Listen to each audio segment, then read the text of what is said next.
Hey, what's up everyone? It's your boy Nick and this is Wolf and welcome back to another episode. In today's video, I'm going to be showing you how we installed the Shiplap feature wall. But guess what? It's not Shiplap and it's half the price. So you're going to want to stick around for this one. And as always, water and swirl! Yeah!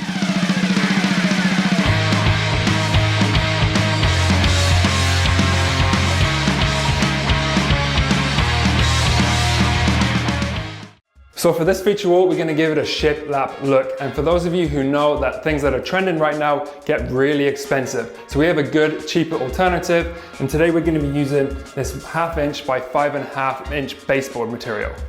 So to start off this project, we need to find where to attach the shiplap to the wall. And to do so, you need a stud finder. Actually, wait, I'm the stud, right? Anyway, it's a lame joke.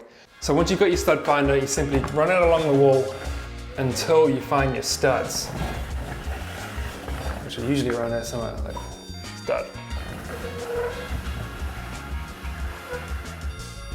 stud. So now that we've located the studs in the wall, you want to mark a plumb line from the ceiling to the floor using your spirit level.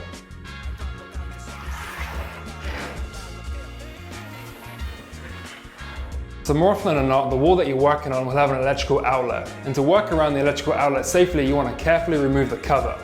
Once the cover is moved, it's time to measure and mark the material and get cutting. Yeah!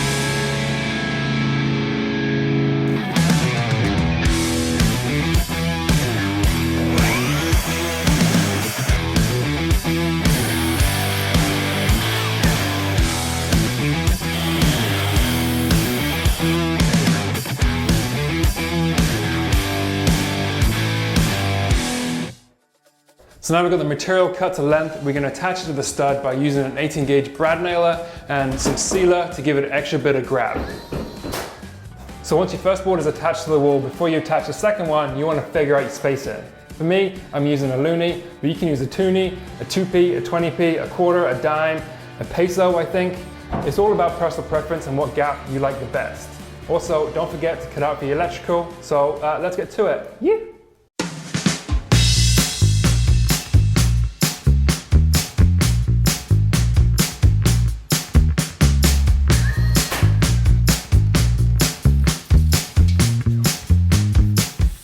Now that all the pieces are attached to the wall, the last and final steps are to fill all the pinholes with spackle, caulk all the ends, and then paint. A good tip for painting is to brush in the seams and then roll on the flat surfaces. That will give you a better overall professional finish. And once that's done, this project is complete. Yeah!